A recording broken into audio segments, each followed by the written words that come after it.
Students, now we will see the third lesson from Science 1, Science Part 1, that is current electricity. In this lesson, we are going to study potential and potential difference, then conductors, insulators means bad conductor, electrical resistance, Ohm's law, then connections of resistors.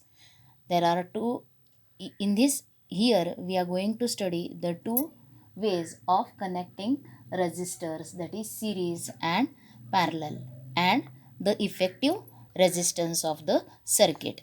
Effective resistance of circuit when resistors are connected in series, and effective resistance of circuit when resistors are connected in parallel. Now, first of all, we will see what is electricity. Electricity is one type of energy and that we use in our day-to-day life. Means almost it is an important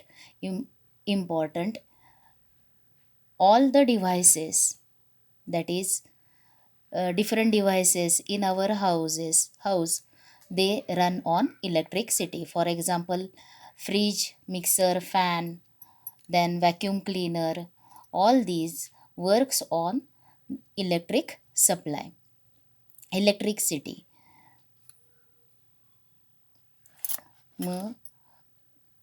So electricity is, it is very useful to us. आता जसं electricity जी आहे ती generate केली जाते, it is generated and it is supplied to the remote areas. इलेक्ट्रिसिटीवरती work होणारे devices जे आहेत ते इलेक्ट्रिक फर्नेस, इंडस्ट्रीमध्ये इलेक्ट्रिसिटीचा यूज होतो. मग इलेक्ट्रिक फर्नेस असेल, इलेक्ट्रिक मोटर आणि अजूनही various devices, machines which works on electricity. Thus there are also other fields. There are also other fields where electricity is used, and that is hospitals, banks, various offices. आता घरामध्ये जी electricity use होते त्याच्यामध्ये काय असणार आहेत? Which appliances are there? Fridge, electric oven, mixer, fan, washing machine, vacuum cleaner, हे सगळे काय आहेत? इलेक्ट्रिसिटीवरती वर्क होणारे डिव्हायसेस आहेत. आता जसं म्हणजे इलेक्ट्रिसिटी जी आहे ती ॲनिमल्समध्ये सुद्धा काही प्रोड्यूस केली जाते, आणि फॉर एक्झाम्पल्स काय आहेत? सम टाईप्स ऑफ फिशेस. आता त्याचा यूज कशासाठी होणार आहे? They produce the impulses, current produce होणार आहे किंवा इलेक्ट्रिसिटी त्यांच्यामध्ये प्रोड्यूस होते, आणि त्याचा यूज प्रे कॅच करण्यासाठी होणार आहे, त्यांचं खाद्य मिळवण्यासाठी केला जाणार आहे, आणि त्याचबरोबर सेल्फ डिफेन्ससाठी होणार आहे. आता lightning that strikes the earth is an excellent example of natural flow of electricity. Lightning म्हणजे जी वीज पावसाळ्यामध्ये जोरात वारं येऊन विजांचा गडगडाट होतो ते म्हणजे काय आहे? It is an example of natural flow of electricity. So आता इथे you must have seen a waterfall. Which way does the water flow. आता वॉटरफॉल जर आपण बघितला तर त्याच्यामध्ये वॉटर कसं फ्लो होतं? तर water flows from higher level to lower level. आता for the generation of electricity water is released from a dam at higher level, and because of gravity it falls to the lower level. Thus, as we know, the direction of flow of water between 2 points depends on the level of 2 points. आता electricity generate जिथे केली जाते near the dams, म्हणजे आता जिथं पाणी साठवलं जातं इलेक्ट्रिसिटी तयार करण्यासाठी काय केलं जातं? डॅममधलं वॉटर जे आहे ते हायर लेवलपासून फॉल केलं जातं लोअर लेवलला, आणि त्या लोअर लेवलला खालती काय असणार आहेत? इलेक्ट्रिक टर्बाईन्स असणार आहेत, म्हणजेच कंडक्टिंग कॉईल मॅग्नेटिक फील्डमध्ये ठेवलेली असते, आणि ज्या वेळेस वॉटर त्याच्यावरती फॉल होणार आहे त्यावेळेस ते टर्बाईन्स रोटेट होऊन इलेक्ट्रिसिटी जनरेट होणार आहे. म्हणजेच flow of water is from higher level to the lower level. दोन पॉईंट्स जे दोन आहेत त्यांच्यामध्ये लेवलचा डिफरन्स असेल तर हायर लेवलपासून लोअर लेवलकडे वॉटर फ्लो होणार आहे. आता त्याच्यासाठी नाव we will see potential and potential difference. आता त्याच्यासाठी इथे एक एक्सपेरिमेंट केलेलं आहे. 2 प्लॅस्टिक बॉटल्स, त्याच्यानंतर 2 बॉटल्स जे आहेत ते एकमेकांना एका रबर ट्यूबनं काय केले, जॉईन केलेले आहेत and there is a clamp between dam. आता त्याच्यामध्ये वॉटर फिल केलेलं आहे. Set up the experiment as shown in the figure, then remove the clamp from the rubber tube. Note your observation. आता या वॉटरमध्ये ही जी बॉटल आहे आणि this is the first bottle and this is second bottle. First bottle is at higher level from than the second bottle. पहिल्यांदा इथं clamp बसवलेला आहे, म्हणजेच त्या रबर ट्यूबला एक चिमटा बसवलेला आहे की जेणेकरून काय होणार आहे, वॉटरचा फ्लो जो आहे तो लगेच फर्स्ट हायर बॉटलपासून लोअर बॉटलकडे होणार नाही. पण ज्या वेळेला आपण क्लॅम्प लूज करू किंवा थोडा रिमूव्ह करून टाकला तर काय होणार आहे, water from the bottle which is at higher level, त्याच्यातून वॉटर फ्लो होणार आहे. The bottle which is at lower level हे फ्लो होणार आहे. मग what happens when the clamp is removed. Clamp remove केल्यावरती काय होणार आहे, तर when clamp is removed, water from higher level flows to the lower level. आता does the water stop flowing. आता हा फ्लो जो आहे तो स्टॉप होणार आहे का, तर तो स्टॉप होणार. पण Wien the flow of water will stop, Wien the level of water in both the bottles is same. दोन्ही बॉटल्समधलं वॉटरचं लेवल सेम झालं की तो फ्लो काय होणार आहे, स्टॉप होणार आहे. मग का स्टॉप होणार आहे, तर काय होणार आहे, आता फ्लो होण्यासाठी वॉटर हायर लेवलपासून लोअर लेवलकडे फ्लो होताना त्याच्यावरचं जे प्रेशर असणार आहे, वॉटरवरती ॲक्ट होणारं प्रेशर, हे सुद्धा रिझन असणार आहे. आणि ज्या वेळेला दोन्ही बॉटलमधलं when the level of water in both the bottles is same, then there is no pressure difference on the level of water. आणि म्हणून the flow of water stops. म्हणजे त्यांच्या लेवलमध्ये डिफरन्स राहणार नाही, त्यांच्यावरती ॲक्ट होणारं प्रेशर जे आहे त्याच्यामध्ये पण डिफरन्स राहणार नाही. So the flow of water stops when both the levels of water in both bottles becomes same. आता what will you do to keep the water flowing for a longer duration. आता हे longer ड्युरेशनपर्यंत water flow होत राहिलं पाहिजे. लगेचच bottle at higher लेवलमधून water lower लेवलला within no time it will flow. मग this flow should make for a longer period. For that what you will do, we will loose clamp जो आहे तो टोटल रिमूव्ह न करता, don't remove the clamp totally but make it loose. So make it little bit loose, then the flow of water will be for longer time. और rubber ट्यूबला एक थोडा रिजनपर्यंतच फक्त clamp केलं तर थोडीच रबर ट्यूब काय राहणार आहे, ओपन राहील आणि त्याच्यातून the flow of water will be for longer period. आता just like water, the flow of electric charge between 2 points depends on a kind of electric level at those points. This level is called electric potential. आता जसं वॉटरचा flow जो आहे, the flow of electric flow जो आहे, वॉटरचा flow हा त्याच्यावरती किंवा त्याचं जी लेवल आहे हायर लेवलपासून लोअर लेवलकडे वॉटरचा फ्लो असतो, तसाच इलेक्ट्रिक चार्ज जे आहेत, आता 2 पॉईंट्स जे आहेत, इलेक्ट्रिक फील्ड असेल, इलेक्ट्रिक फील्डमध्ये 2 पॉईंट्स, त्या 2 पॉईंट्समध्ये जर इलेक्ट्रिक लेवलच्या चार्जमध्ये डिफरन्स असेल, इलेक्ट्रिक लेवलच्या चार्जमध्ये डिफरन्स जर झाला तर then the charge flow from higher electrical charge to lower electrical charge. तो चार्ज जो आहे तो फ्लो होणार आहे from higher level to lower level आणि it is called as flow. मग त्यावेळेस काय होणार आहे, करंट फ्लो होणार आहे. आता पहिल्यांदा पोटेन्शियल डिफरन्स किंवा इलेक्ट्रिक चार्जची जी लेवल आहे दोन पॉईंट्समध्ये, या इलेक्ट्रिकल चार्जच्या लेवलमध्ये जर फरक झाला तर आपण त्याला काय म्हणतो, there is potential difference between the two points. आणि फील्डमध्ये कोणत्याही पॉईंट, एखादा पॉईंट घेतला आपण फील्डमध्ये, तर त्या पॉईंटवरती असलेल्या इलेक्ट्रिक लेवलची जी चार्ज आहे, इलेक्ट्रिक लेवलचा जो चार्ज आहे त्यालाच काय म्हटलेलं आहे, इलेक्ट्रिक पोटेन्शियल. म्हणजे इलेक्ट्रिक लेवल चार्जचा लेवल जी आहे त्या लेवलला काय म्हटलेलं आहे, इलेक्ट्रिक पोटेन्शियल. आता पोटेन्शियल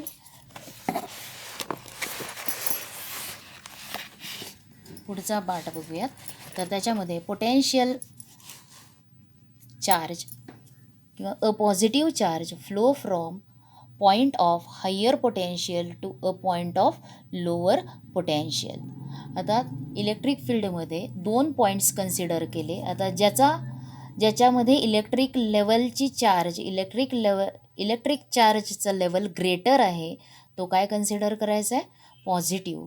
आणखीन इलेक्ट्रिक चार्जची लेवल जिथे कमी आहे त्याला काय कन्सिडर करायचं आहे, निगेटिव्ह पोटेन्शियल. मग a positive charge flows from point of higher potential to a point of lower potential. We have seen earlier that electricity flows due to conduction of negatively charged electrons. आता electricity 8th थोडंफार तुम्ही बघितलेलं असेल की electricity flow कशामुळे होणार आहे कंडक्टर्समध्ये, तर कंडक्टरच्यामध्ये जे काही फ्री इलेक्ट्रॉन्स असणार आहेत, available free electrons in a conductor, ज्या वेळेला तो conductor, when the conductor comes under the influence of electric potential difference, म्हणजे त्यांच्या अक्रॉस जर पोटेन्शियल डिफरन्स जर आपण अप्लाय केला, दोन पॉईंट्सच्या अक्रॉस पोटेन्शियल डिफरन्स अप्लाय केला, तर काय होणार आहे, त्याच्यामधले इलेक्ट्रॉन्स जे आहेत ते इलेक्ट्रॉन्स मूव्ह होतात. Electrons move from negative terminal to positive terminal. इलेक्ट्रॉन्सचा फ्लो होणार आहे from lower potential to higher potential. Electrons जे आहेत ते इलेक्ट्रॉन्सचा फ्लो कसा असणार आहे, they flow from lower potential to higher potential. आणि त्याच वेळेला काय फ्लो होणार आहे, the current is set up in the conductor. त्याच वेळेला करंट तयार होणार आहे आणि electric current flows from positive terminal to negative terminal, that is from higher potential to lower potential. आता फ्लो ऑफ इलेक्ट्रॉन्स कसा असतो, flow of electrons is from the point of lower potential to a point of higher potential. आता ज्या वेळेला lightning होत असतं, वीज कडाडत असते, विजा होतात, त्यावेळेला काय होणार आहे, lightning strikes is a flow of electron from point of lower potential. म्हणजेच लोअर पोटेन्शियललाच काय म्हणायचं आहे, निगेटिव्ह म्हटलं आहे त्याला, lower potential on the cloud to the point of higher potential on the अर्थ.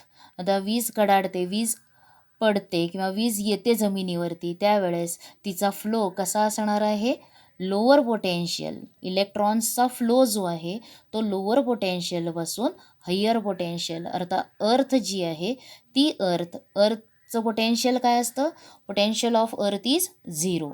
आणि निगेटिव्ह पोटेन्शियल म्हणजे काय असणार आहे, ते 0पेक्षा कमी. म्हणजे निगेटिव्ह पोटेन्शियलपासून 0 पोटेन्शियलकडे आलं तर 0 potential is considered as higher potential. म्हणून इलेक्ट्रॉन्सचा फ्लो काय लक्षात ठेवायचं, फ्लो ऑफ इलेक्ट्रॉन हा त्याचा फ्लो कसा असणार आहे, it flow of electron is from lower potential to higher potential. मग आता याच्यामध्ये इलेक्ट्रिक पोटेन्शियल काय असणार आहे ते तुम्ही परत शिकालच. आता इथं तुम्हाला एक एक्सपेरिमेंट दाखवलेला आहे. आता the difference between the value of potentials at 2 points A and B is called as potential difference between them.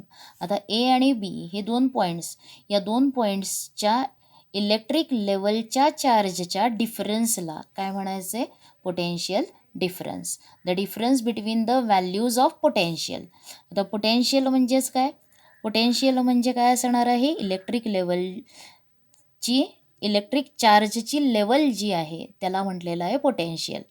मग 2 पॉईंट्समधल्या इलेक्ट्रिकल चार्जच्या लेवलच्या डिफरन्सला काय म्हणायचं आहे? पोटेन्शियल डिफरन्स, किंवा सोप्या भाषेत काय म्हणायचं आहे? The difference between the values of potential. 2 पॉईंट्सच्या पोटेन्शियलच्या डिफरन्सला काय म्हणायचं आहे? Potential difference. आता इथं एक कंडक्टर आहे ए आणि दुसरा एक आहे कंडक्टर बी. आता बघा या फिगरमध्ये कंडक्टर ए इज ॲट, आता कंडक्टर ए हा प्लस साईननं दाखवला आहे, म्हणजे त्याचं पोटेन्शियल काय असणार आहे? किंवा हायर पोटेन्शियल आहे. देन द कंडक्टर बी, बीला साईन काय आहे? मायनस, म्हणजे एचा हाय इलेक्ट्रिक पोटेन्शियल एचं आहे आणि बीचं काय आहे? Low electric potential. म्हणजे इथं इलेक्ट्रिक चार्जची लेवल एच्या तिथे बीपेक्षा काय आहे? जास्त आहे आणि बीपाशी इलेक्ट्रिक चार्जची लेवल काय आहे? एपेक्षा कमी आहे. म्हणून त्याला काय म्हटलेलं आहे? एला पॉझिटिव्ह चार्ज कंडक्टर म्हटलेलं आहे आणि बीला काय म्हटले? Negatively charge conductor. आता हे दोन्ही कंडक्टर्स काय केलेले आहेत? एका कंडक्टिंग वायरनं कनेक्ट केलेले आहेत. They are connected by a conducting wire. म्हणजे ज्या वेळेला ते कनेक्ट केलेले आहेत त्यावेळेला काय होणार आहे? द इलेक्ट्रॉन्स जे आहेत तो इलेक्ट्रॉन्सचा फ्लो होणार आहे. Electrons flow from B to A. B कंडक्टरपासून ए कंडक्टरकडे कोणाचा फ्लो होणार आहे? इलेक्ट्रॉन्स फ्लो होणार आहेत आणि हा इलेक्ट्रॉनचा फ्लो कंटिन्यू होणार आहे until the two conductors A and B have the same potential. दोघांचं पोटेन्शियल सेम होत नाही तोपर्यंत हा फ्लो ऑफ इलेक्ट्रॉन चालू राहणार आहे. आणि ज्या वेळेला दोन्हीही ए आणि बी या दोन्ही कंडक्टरचं पोटेन्शियल सेम होईल त्यावेळेस फ्लो ऑफ इलेक्ट्रॉन्स काय होणार आहे? स्टॉप होणार आहे. आता A and B have same potential until their potential difference becomes a zero, only then will the flow of current electrons stop. आता इलेक्ट्रॉनचा फ्लो केव्हा थांबणार आहे? ज्या वेळेला ए आणि बी या दोघांचं पोटेन्शियल लेवल सेम होत नाही तोपर्यंत फ्लो होणार आहे. आणि एकदा सेम झाल्यावरती त्यांच्यामधला पोटेन्शियल डिफरन्स काय होणार आहे? 0 होणार आहे आणि त्यावेळेला इलेक्ट्रॉनचा फ्लो काय होणार आहे? स्टॉप होणार आहे. मग आता work has to be done against electric field to take a positive charge from a point of lower potential to a point of higher potential. मग आता इथे काय करायला लागणार आहे? एक पॉझिटिव्ह चार्ज जर फ्लो करायचा झाला इलेक्ट्रिक फील्डमध्ये 2 पॉईंट्स, एका पॉईंटपासून दुसऱ्या पॉईंटकडे पॉझिटिव्ह चार्ज मूव्ह करायचा झाला तर त्यावेळेला काय होणार आहे? वर्क केलं जाणार आहे. मग आता पुढचा पार्ट तुम्हाला काय बघायचं आहे? Potential difference of a cell. The potential difference कशाला म्हटलेलं आहे? The difference in potential between the positive and negative terminal of cell is called as potential difference of that cell. आता सेल म्हणजे काय असणार आहे? जो इलेक्ट्रिक करंट आपल्याला देणार आहे किंवा त्याच्यामध्ये इलेक्ट्रिकल एनर्जी असणार आहे, ती इलेक्ट्रिसिटी असलेला सेल जो आहे त्या सेलमध्ये 2 टर्मिनल्स असणार आहेत. मग the difference of potential between positive and negative terminal of cell त्याला काय म्हटलं आहे? त्या सेलचा पोटेन्शियल डिफरन्स. आता this potential difference is caused by chemical reactions. Cell जर तुम्ही बघितला, तुम्हाला टाईप्स ऑफ सेल्स तुम्ही शिकलेला आहात. ड्राय सेल बघितलेला आहे, वोल्टाईक सेल बघितलेला आहे. मग याच्यामध्ये सेल्समध्ये जे काही केमिकल कंपोनंट्स आहेत त्यांच्यामध्ये केमिकल रिॲक्शन्स आतमध्ये घडत असते. Takes place inside the cell. Chemical reactions occurs inside the cell आणि त्याच्यामुळं द पोटेन्शियल डिफरन्स सेटअप होणार आहे 2 टर्मिनल्समध्ये आणि इलेक्ट्रॉन मोशनमध्ये जाणार आहेत. The potential difference sets the electrons in motion and result in the flow of electricity through a conducting wire connected to the 2 ends of the cell. आणि मग सेलच्या 2 टर्मिनल्समध्ये जे कंडक्टिंग वायर्स जॉईन केलेले आहेत त्याच्यामधून काय होणार आहे? इलेक्ट्रिसिटी फ्लो होणार आहे. म्हणजे इलेक्ट्रिसिटी फ्लो होण्यासाठी काय इसेन्शियल आहेत? तर motion of electrons. Conduction of electrons from lower potential to higher potential, म्हणजेच from negative terminal to positive terminal इलेक्ट्रॉन्सचा फ्लो जर झाला तर इलेक्ट्रिसिटी काय होणार आहे, त्या कंडक्टिंग वायर्समधून फ्लो होणार आहे.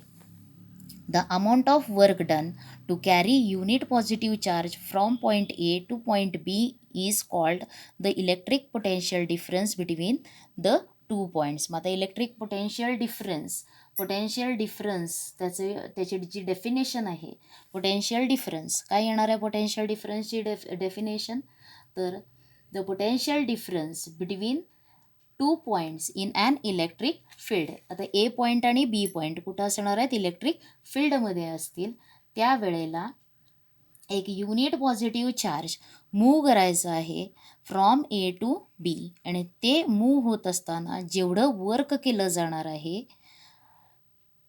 आता हा युनिट पॉझिटिव्ह चार्ज मूव्ह करताना वर्क केलं जाणार आहे, and it is called as potential difference. म्हणून पोटेन्शियल डिफरन्सची डेफिनेशन काय लिहिणार, the amount of work done by moving a unit positive charge from one point to another point in the electric field is called as electric potential difference between the 2 points. इथं ए आणि बी न लिहिता काय लिहिणार, the amount of work done to carry a unit positive charge from one point to another point in electric field is called the electric potential difference between the 2 points. मग आता potential डिफरन्सच्या डेफिनेशनमध्ये आपल्याला काय समजलं आहे, therefore potential difference between 2 points हे काय असणार आहे, work done in carrying a unit positive charge. म्हणून potential difference is equal to काय लिहिता येणार आहे, work upon total charge transferred, work upon charge, total charge transferred. म्हणून आता पोटेन्शियल डिफरन्स जो आहे तो पोटेन्शियल डिफरन्स कॅपिटल व्हीनं डिनोट करतात. Potential difference is denoted by capital V, work is denoted by W, and charge हा charge transfer करायचा आहे, आणि चार्ज हा कशानं डिनोट केला जातो, कॅपिटल क्यूनं डिनोट केला जातो. म्हणून व्ही हे काय आहे, potential difference between the 2 points is denoted by capital V. V is equal to W upon Q, म्हणजेच potential difference is equal to work upon charge. मग आता ह्यांचं जर पोटेन्शियल डिफरन्स आपल्याला एस आय युनिट पाहिजे असेल तर आपल्याला वर्कचं एस आय युनिट आणि चार्जचं एस आय युनिट माहिती असायला पाहिजे. आता पोटेन्शियल डिफरन्सचं एस आय युनिट हे वोल्ट असतं. पोटेन्शियल डिफरन्सचं एस आय युनिट काय आहे, वोल्ट, म्हणजेच ते पुन्हा व्हीनं डिनोट केलं जाणार आहे. मग 1 वोल्ट पोटेन्शियल डिफरन्स कशाला म्हणायचं आहे, when 1 joule of work is done in moving 1 coulomb charge from 1 point to another point, त्याला काय म्हटलेलं आहे, 1 पोटेन्शियल डिफरन्स. म्हणून पोटेन्शियल डिफरन्सचं युनिट काय येणार आहे, जूल पर कुलम. चार्जचं एस आय युनिट काय आहे, कुलम, आणि वर्कचं एस आय युनिट काय आहे, जूल्स. म्हणून पोटेन्शियल डिफरन्सचं एस आय युनिट काय असणार आहे, जूल पर कुलम, कुलम हे कुणाचं एस आय युनिट आहे, चार्जचं एस आय युनिट. चार्ज कशानं डिनोट केलेलं आहे, क्यूनं डिनोट केलं आहे. वर्क कशानं डिनोट केलं आहे, डब्ल्यूनं डिनोट केलं आहे. आणि पोटेन्शियल डिफरन्स कशानं डिनोट केलेलं आहे, कॅपिटल व्ही यानं डिनोट केलं आहे. म्हणून S I unit of potential difference काय येणार आहे, जूल पर कुलम. आणि पुढं जाऊन जूल पर कुलम म्हणजेच हे कशानं डिनोट, जूल पर कुलम म्हणजेच वोल्ट हे असणार आहे. पोटेन्शियल डिफरन्सचं युनिट काय आहे, वोल्ट, 1 वोल्ट. आणि हे आता इथं तुम्हाला एक डायग्रॅम दाखवलेली आहे. काय आहे हे, तर एक सिंगल ॲटम आहे, आणि इथं जे तुम्हाला हे दिसतात हे काय आहेत, इलेक्ट्रॉन्स. आता इलेक्ट्रॉन्स हे कशामध्ये मूव्ह होत असतात, तर ऑर्बिटमध्ये, डेफिनाईट ऑर्बिटमध्ये मूव्ह होत असतात. हा आहे न्यूक्लियस. न्यूक्लियसच्या भोवती इलेक्ट्रॉन्स हे डेफिनाईट ऑर्बिटमध्ये मूव्ह होत असतात. मग आता जसं इलेक्ट्रॉन्स जर लास्ट ऑर्बिटमध्ये असतील तर तो लास्ट ऑर्बिट हा न्यूक्लियसपासून ग्रेटर डिस्टन्सवर असणार आहे. आता सगळ्याच एलिमेंट्समधल्या ॲटम, इलेमेंट्स सगळ्याच इलेमेंट्सच्या ॲटममधले इलेक्ट्रॉन्स लगेच फ्री होत नाहीत. तर काही इलेमेंट्समधले इलेक्ट्रॉन्स जे आहेत ते फ्री होऊ शकतात. मग कोणते? तर जे वीकली अटॅच आहेत. आउटरमोस्ट शेलमधले इलेक्ट्रॉन्स इनर शेलपेक्षा, आता शेल्स तुम्हाला झालेले इलेक्ट्रॉन्स कसे फिल केले जातात हे तुम्ही परत पुढच्या लेसनमध्ये बघाल. ॲटम आणि तुम्ही हे थोडं 8thमध्ये पण बघितलेलं असेल. एन शेल काय आहे? एन शेल, त्याच्यानंतर KLM हे शेल्स असतात. ॲटम्स हा न्यूक्लियस आहे. न्यूक्लियसमध्ये प्रोटॉन्स आणखीन काय असतात? न्यूट्रॉन्स असतात. आणि त्या न्यूक्लियसच्या भोवती ऑर्बिटमध्ये काय होत असतात? इलेक्ट्रॉन्स मूव्ह होत असतात. इलेक्ट्रॉन्स हे रिव्हॉल्व होत असतात. मग आता समजा हा जर ॲटम आहे, एखाद्या इलेमेंटचा ॲटम आपण बघूयात.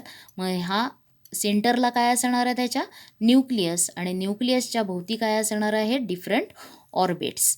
मग आता इथं एक दाखवणार आहे फक्त. आता ह्याच्यामध्ये न्यूक्लियसमध्ये काय प्रेझेंट असतात?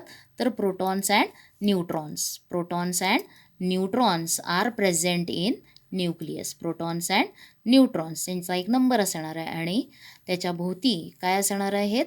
डेफिनाईट ऑर्बिटमध्ये इलेक्ट्रॉन्स मूव्ह होणार आहेत, रिव्हॉल्व होणार आहेत. तर पहिल्या ऑर्बिटची अकॉमोडेशन लेवल, इलेक्ट्रॉन्स फिल करण्याची लेवल किती असते? तर 2 असते. त्याच्यानंतर त्याला के शेल म्हटलेलं आहे. त्याच्यानंतरचं सेकंड शेल जे आहे हे फर्स्ट शेल, न्यूक्लियसपासूनचं हे फर्स्ट शेल, सेकंड शेल आणि हे थर्ड शेल. आता त्याच्यामध्ये किती ॲटमचा ॲटॉमिक नंबर किती आहे, त्याच्यावरून शेल्स किती असणार आहेत त्याच्या इलेक्ट्रॉनिक कॉन्फिगरेशनवर, हे सगळं तुम्ही नंतर बघणार आहात. आता जे लास्ट शेलमधले इलेक्ट्रॉन्स आहेत, मग काही वेळेला लास्ट शेलमध्ये 1 इलेक्ट्रॉन असेल, 2 असतील. आता फर्स्ट सेलची इलेक्ट्रॉन अकोमोडेट करण्याची क्षमता किती असते? 2 इलेक्ट्रॉन्स. सेकंड शेल जे आहे त्या सेकंड शेलमध्ये किती इलेक्ट्रॉन्स जास्तीत जास्त अकॉमोडेट होणार आहेत? तर 8 इलेक्ट्रॉन्स अकॉमोडेट होणार आहेत. आणि मग थर्ड शेलमध्ये किती असणार आहेत? 18 इलेक्ट्रॉन्स होऊ शकणार आहेत. मग आता जर समजा एखाद्या ॲटममध्ये त्याचा ॲटॉमिक नंबर हा जर 11 असेल, तर त्याच्या इलेक्ट्रॉन्स कसे फिल होणार आहेत? पहिल्या शेलमध्ये 2, दुसऱ्या शेलमध्ये 8 आणि लास्ट शेल थर्ड शेलमध्ये 1 इलेक्ट्रॉन येणार आहे. जर समजा त्याच्या इलेक्ट्रॉनिक ॲटॉमिक नंबर त्याचा जर 12 असेल, तर त्याचं इलेक्ट्रॉनिक कॉन्फिगरेशन हा कोणाचा ॲटम आहे? 11 हा ॲटॉमिक नंबर कोणाचा आहे? तर सोडियमचा आहे. त्याच्यानंतर जर 12 असेल ॲटॉमिक नंबर इलेमेंटचा, तर त्याच्यामध्ये इलेक्ट्रॉनिक कॉन्फिगरेशन काय असणार आहे? हे काय आहे? Electronic configuration 2, 8, 2. म्हणजे लास्ट शेलमध्ये इथं किती इलेक्ट्रॉन्स आहेत? 2. याच्यामध्ये किती आहेत? 1. आता जर तुम्ही सिलिकॉन घेतला, कार्बन घेतला ॲटम, तर त्याच्या लास्ट शेलमध्ये किती इलेक्ट्रॉन्स येणार आहेत? 4 इलेक्ट्रॉन्स येणार आहेत. मग आता हे जे लास्ट शेलमधले इलेक्ट्रॉन्स असतात ते काय असतात? न्यूक्लियस ॲटमच्या न्यूक्लियसशी ते लूजली कनेक्टेड असतात. म्हणजे या न्यूक्लियसपासून लास्ट ऑर्बिटवरच्या इलेक्ट्रॉनवरती ॲप्लाय होणारा अट्रॅक्शन फोर्स हा कमी होतो, आणि तो कमी झाल्यामुळं हे इलेक्ट्रॉन्स काय होणार आहेत? फ्री होऊ शकणार आहेत. आता हे सगळ्या इलेमेंट्समध्ये लगेच फ्री होत नाहीत, तर काही इलेमेंट्समध्ये, काही मेटल्समध्ये हे इलेक्ट्रॉन्स काय होणार आहेत? लगेच फ्री होऊ शकणार आहेत. या इलेक्ट्रॉनची जर एनर्जी वाढली तर तो काय होणार आहे? या शेलमधून बाहेर पडणार आहे, आणि या ॲटमचं कन्व्हर्शन आयॉनमध्ये होणार आहे. मग तो पॉझिटिव्ह आयन फॉर्म होणार आहे. ॲटमचं कन्व्हर्शन कशात होणार आहे? आयॉनमध्ये होणार आहे. मग तसं इथं तुम्हाला एक इलेक्ट्रॉन ॲटमचा एक सिंगल ॲटम दाखवला आहे. हा काय आहे? न्यूक्लियस आहे त्याचा, आणि हे जे दिसतात हे काय दाखवलेले आहेत?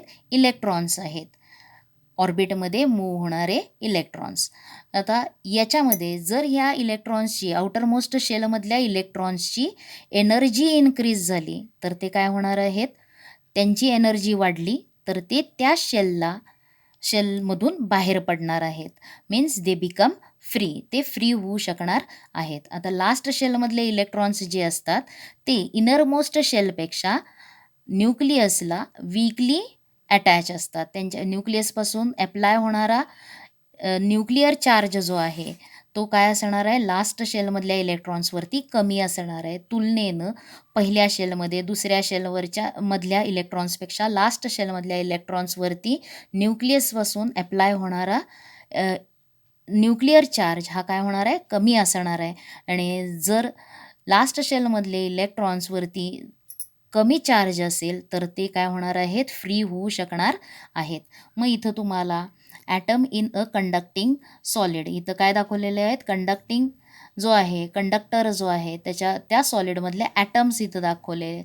मग हे जे फ्री इलेक्ट्रॉन्स झालेले असतात ते free electrons move freely from one atom to another atom, एका ॲटममधून दुसऱ्या ॲटमकडे ते काय होणार आहेत, मूव्ह होणार आहेत. आता फ्री इलेक्ट्रॉन्स जे असतात, ज्यावेळेस ॲटममधून एक इलेक्ट्रॉन जातो त्यावेळेस त्या ॲटमचं कन्व्हर्शन कशामध्ये होतं, पॉझिटिव्हली चार्ज्ड आयनमध्ये होतं. त्या ॲटमवरती चार्ज कोणता असणार आहे, पॉझिटिव्ह, आणि पॉझिटिव्हली ॲटमचं कन्व्हर्शन कशात होणार आहे, आयनमध्ये होणार आहे. आणि हे free electrons atom to atom काय होणार आहेत, मूव्ह होऊ शकणार आहेत. आणि त्याच्यामुळं काय होऊ शकणार आहे, याच्यात हे फ्री इलेक्ट्रॉन्स जे आहेत, these free electrons are responsible for flow of electrons and due to the flow of electron a current is set up in the conductor. Motion, इलेक्ट्रॉन्सची मोशन झाली की काय होणार आहे, एक करंट सेटअप होणार आहे. आणि त्या करंटची डायरेक्शन कशी असणार आहे, from positive terminal to negative terminal. आणि फ्लो ऑफ इलेक्ट्रॉनची डायरेक्शन कशी असणार आहे, from negative terminal to positive terminal. आता जो पोटेन्शियल डिफरन्स आहे त्या पोटेन्शियल डिफरन्सवरती स्टडी करणारे जे सायंटिस्ट होते ते कोणते आहेत, इटालियन सायंटिस्ट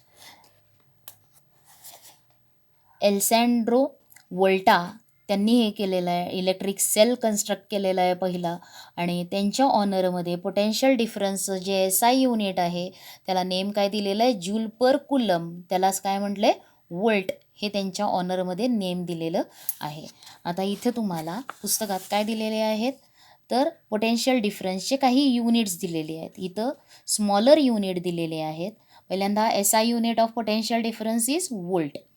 आता त्याच्यापेक्षा स्मॉलर युनिट म्हणजे आहे 1 मिली वोल्ट, 1 मायक्रो वोल्ट. आता 1 milli volt is equal to how many volts, तर 10⁻³ volts. 1 micro volt is equal to 10⁻⁶ volts हे असणार आहे. आणि लार्जर युनिट कोणते आहेत पोटेन्शियल डिफरन्सचे, larger unit are kilo volt and mega volt. आता 1 kilo volt is equal to 10⁻³ volts, म्हणजेच 1 kilo volt is equal to 1000 volts. आणि 1 mega volt is equal to काय येणार आहे, 10⁻⁶ वोल्ट्स. हे जे रिलेशन आहे ते फिल इन द ब्लँक्समध्ये किंवा को रिलेशनसाठी विचारलं जाऊ शकतं. मग हे रिलेशन तुम्ही म्हणजे लक्षात ठेवा. वोल्टचं कन्व्हर्शन किंवा kilo volt is equal to how many volts, तर किती येणार आहे, 10⁻³ volts. 1 mega volt is equal to how many volts, 10⁻⁶ volts. हे कन्व्हर्शन जे दिलेलं आहे, रिलेशन जे आहे ग्रेटर युनिट्समधलं आणि स्मॉलर युनिटमधलं वोल्टमध्ये असलेलं ते लक्षात ठेवायचं. त्याच्यानंतर फ्री इलेक्ट्रॉन्स. आता हे फ्री इलेक्ट्रॉन्स जे आहेत, फ्री इलेक्ट्रॉन्स म्हणजे काय, कसे तयार होतात ते तुम्ही मागच्या ह्याच्यात बघितलेलं आहे. आता every atom of a metallic conductor has 1 or more outermost electrons. आता मेटॅलिक कंडक्टर, आता मेटल्स जे आहेत त्या मेटल्समध्ये आउटरमोस्ट शेलमध्ये जास्तीत जास्त किती असतात इलेक्ट्रॉन्स, 1, 2 आणि 3 मेटल्स जे आहेत. आता तुम्हाला इलेमेंट्सचे टाईप्स तुम्ही बघितलेले असतील. काय आहेत इलेमेंट्सचे टाईप्स, मेटल्स, नॉन मेटल्स आणि मेटॅलॉइड्स, हे टाईप्स बघितलेले आहेत. मग त्याच्यामधले जे मेटल्स आहेत त्या मेटल्सच्या आउटरमोस्ट शेलमध्ये 1 or more. आता every atom of an metallic conductor has 1 or more outermost electron. आता आउटरमोस्ट शेलमध्ये मेटल्सच्या जास्तीत जास्त 1, 2, 3 एवढे इलेक्ट्रॉन्स असू शकतात. एक किंवा एकपेक्षा जास्त म्हणजे किती असणार आहेत, 3 इलेक्ट्रॉन्स हे आउटरमोस्ट शेलमध्ये असणार आहेत. मग हे आउटरमोस्ट शेलमधले इलेक्ट्रॉन्स कसे असणार आहेत, न्यूक्लियसची bound weakly bounded with the nucleus. They are very weakly bounded to the nucleus, so they can be easily made free. ते लगेच फ्री होऊ शकणार आहेत. म्हणून त्या इलेक्ट्रॉन्सला काय म्हटलं आहे, फ्री इलेक्ट्रॉन्स. मग फ्री इलेक्ट्रॉन्स कशाला म्हणायचं आहे? हे फ्री इलेक्ट्रॉन्स कुणामध्ये असणार आहेत? मेटॅलिक कंडक्टरमध्ये असणार आहेत. कुठल्याही म्हणजे तुम्ही आता इथं इलेमेंट म्हणायचं नाही. इलेमेंट्स हे मेटल्स आहेत, नॉन मेटल्स आहेत, मेटॅलॉइड्स आहेत. मग मेटल्स, नॉन मेटल्स हे दोन्ही इन्क्लूड त्याच्यामध्ये होणार आहे. म्हणून इलेमेंट्स म्हणायचं नाही. तर काय म्हणणार आहात? तर ज्या मेटॅलिक कंडक्टरच्या ॲटममधल्या लास्ट शेलमध्ये असलेले इलेक्ट्रॉन्स न्यूक्लियसची वीकली बाउंडेड असतात, त्या इलेक्ट्रॉन्सला काय म्हटलेलं आहे? Free electrons. मग every atom of an metallic conductor has one or more outermost electrons. एक किंवा एकपेक्षा जास्त आउटरमोस्ट इलेक्ट्रॉन्स असणार आहेत, ते which are very weakly bound to the nucleus. त्यांचा ते इलेक्ट्रॉन्स आणि न्यूक्लियस यांच्यामधलं जे न्यूक्लिअर अट्रॅक्शन असणार आहे ते एकदम कमी असणार आहे. मग very weakly bound to the nucleus and these electrons are called as free electrons. त्यांना काय म्हटलेलं आहे? Free electrons. आणि ती फिगर तुम्ही मागच्या पेजवरती 3.3मध्ये बघितली आहे. These electrons can easily move from one part of conductor to its other part. आणि असे फ्री इलेक्ट्रॉन्स कंडक्टरच्या एका पार्टपासून दुसऱ्या पार्टपर्यंत काय होणार आहेत? मूव्ह होऊ शकणार आहेत. Negative charge of electron also gets transferred as a result to this motion. The free electrons in the conductor are the carriers of negative charge. आता negative charge of electrons also get transfer. आता ज्या वेळेला electrons move होणार आहेत, electrons move होतात त्यावेळेस तो त्यांचा चार्ज पण त्यांच्याबरोबर कॅरी करणार आहेत. म्हणून negative charge of electron also get transferred as the result of motion. इलेक्ट्रॉनची मोशन झाली की काय होणार आहे? निगेटिव्ह चार्जसुद्धा काय होणार आहे? ट्रान्सफर होणार आहे. The free electrons in the conductor are the carriers of negative charge. Negative charge carry करणारे कोण आहेत? तर कंडक्टरमधले free electrons. Now we will see how current is set up in the conducting wire. Conducting वायरमध्ये current कसा set up होतो ते बघायचे. आणि हा क्वेश्चन तुम्हाला विचारला जातो, explain how current is set up. Current flows through a conducting wire. मग त्यावेळेस this diagram you have to draw this diagram and this diagram. आता या डायग्रॅममध्ये, पहिल्या डायग्रॅममध्ये काय आहे? हे जे दिसतंय हे काय आहे? एक मेटॅलिक कंडक्टर आहे, मेटल वायर आहे. ती मेटल वायर आणि त्या मेटल वायरमध्ये तुम्हाला हे काय दाखवलेले आहेत? ई दिसतंय बघा, राऊंड, आणि ई लिहिलं आहे. आणि त्यांच्या ह्या काय आहेत? मोशनच्या डायरेक्शन. आणि दिस रिप्रेझेंट्स इलेक्ट्रॉन. सर्कलमध्ये जे ई लिहिलं आहे ते काय रिप्रेझेंट करतात? इलेक्ट्रॉन रिप्रेझेंट करतात. आणि ज्या वेळेला आता हे जे फ्री इलेक्ट्रॉन्स आहेत मेटॅलिक कंडक्टरमध्ये असलेले, ते फ्री इलेक्ट्रॉन्स रँडम मोशनमध्ये असणार. They can move atom to atom असं म्हटलं होतं मागं. मग आता त्यांची मोशन जी आहे ती मोशन कशी असणार आहे? They are in random motion. म्हणजे त्यांची डायरेक्शन बघा, प्रत्येकाची डायरेक्शन बघा, एकाच डायरेक्शनमध्ये आपल्याला ते दिसत नाहीत. They move in different direction. म्हणून काय म्हटलेलं आहे? The free electrons in metallic conductor when the metallic conductor is not connected to in the circuit. सर्किटमध्ये त्याला कोणताही पोटेन्शियल डिफरन्स दोन एंडला दिलेला नाही, त्यावेळेस मोशन ऑफ इलेक्ट्रॉन्स ही कशी असते? रँडम असते. हे कोणाचे आहेत मोशन ऑफ इलेक्ट्रॉन्स? जे फ्री इलेक्ट्रॉन्स आहेत त्या फ्री इलेक्ट्रॉन्सची मोशन कशी असते? Random in all direction. जिथं त्यांना आता तो मेटॅलिक कंडक्टर म्हणजे त्याच्यामध्ये त्या मेटलचे ॲटम्स असणार आहेत, म्हणजेच, आणि ज्याच्यातून ज्या ॲटममधून इलेक्ट्रॉन फ्री झालेत असे आयन्ससुद्धा तिथं त्याच्यामध्ये असणार आहेत. मग त्यांच्या स्पेसमधून मिळेल त्या स्पेसमधून हे इलेक्ट्रॉन्स काय होणार आहेत? रँडम डायरेक्शनमध्ये मूव्ह होत राहणार आहेत. आता असा कंडक्टर ज्या वेळेला, आता त्या कंडक्टरच्या दोन एंडला जर आपण एक सोर्स दिला, इलेक्ट्रिक सेलला जर जॉईन केला, असा कंडक्टर, किंवा या कंडक्टरच्या दोन एंड्सला जर आपण एक सेल जॉईन केला तर त्या कंडक्टरचा, आता सेलचा जो पॉझिटिव्ह टर्मिनल आहे तो एंड कंडक्टरचा काय होणार आहे, पॉझिटिव्ह होणार आहे. आणि निगेटिव्ह टर्मिनलला जो जॉईन झालेला आहे सेलचा तो एंड काय होणार आहे, निगेटिव्ह टर्मिनल होणार आहे. म्हणजेच आता हा कंडक्टरमध्ये फ्री असलेले इलेक्ट्रॉन्स जेव्हा सेल जोडलेला नव्हता त्यावेळेस ते इलेक्ट्रॉन्स रँडम मोशनमध्ये होते.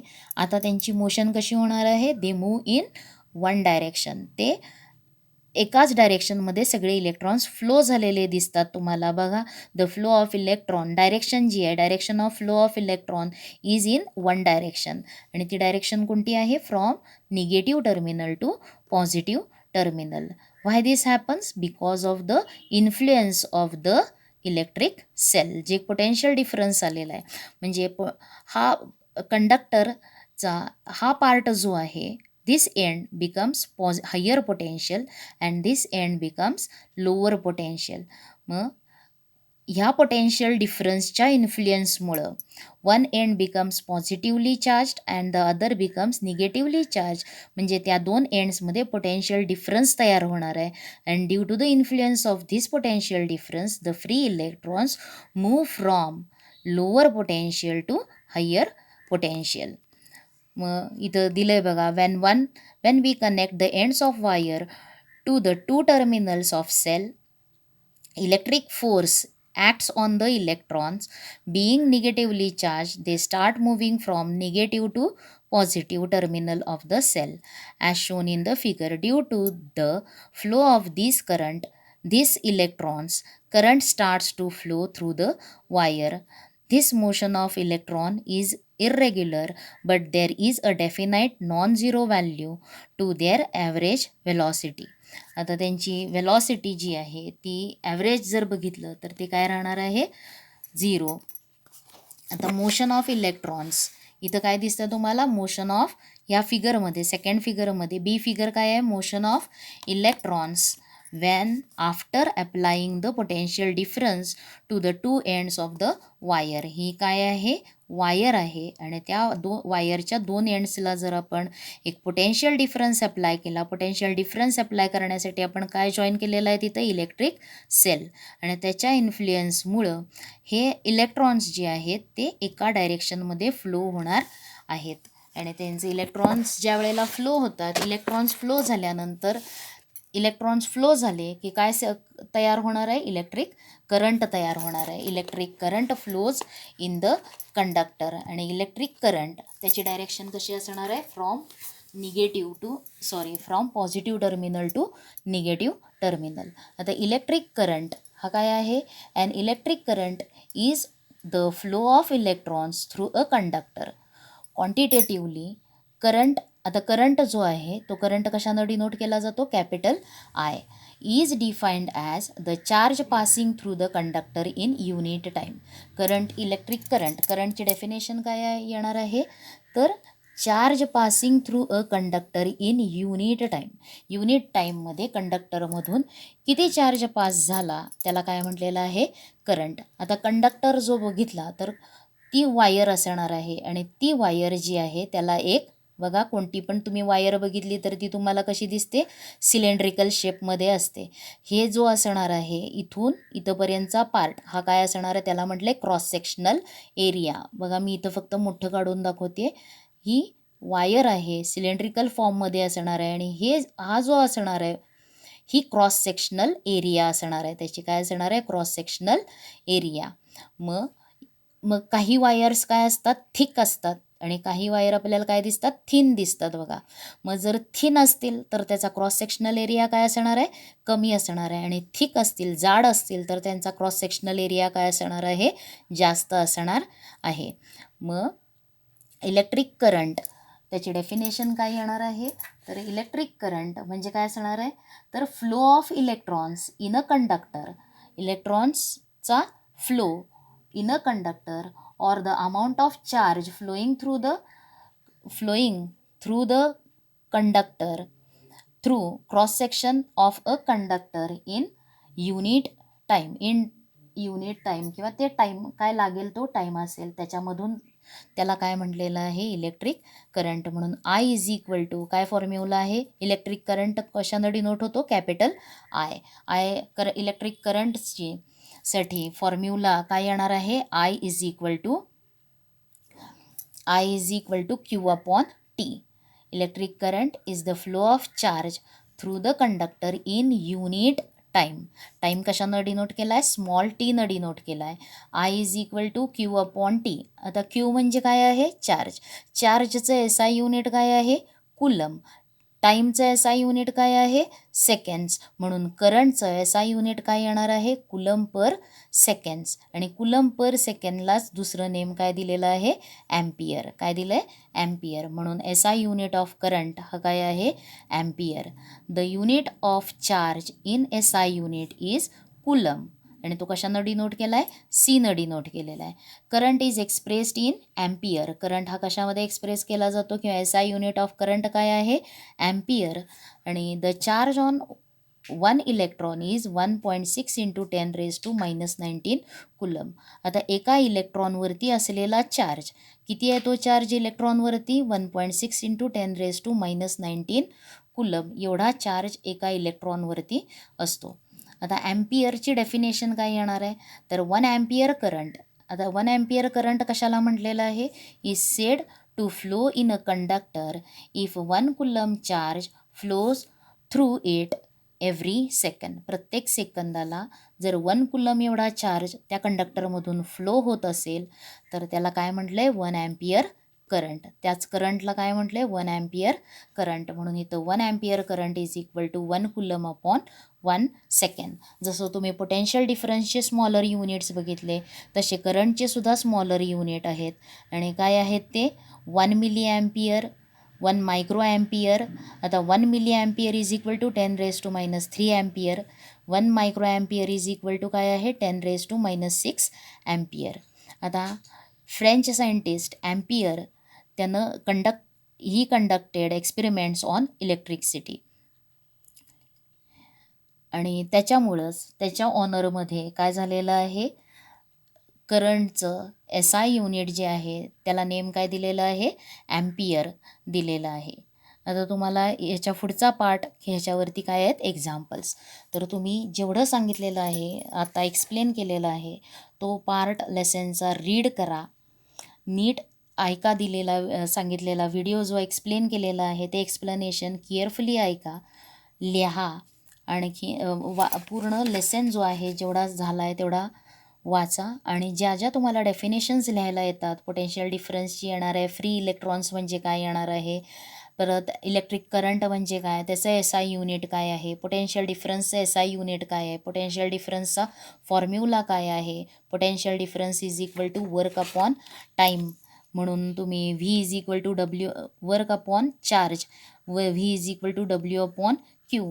हे झाला पोटेन्शियल डिफरन्सचा फॉर्म्युला. करंटचा formula I is equal to Q upon T. हे फॉर्म्युलेस, त्याचे एस आय युनिट्स हे बघा. आणखीन या पार्टवरती दिलेला how current is set up in the conductor, ह्या डायग्रॅम्स हे करा. एक्झाम्पल्स याच्यानंतर बघितले जातील.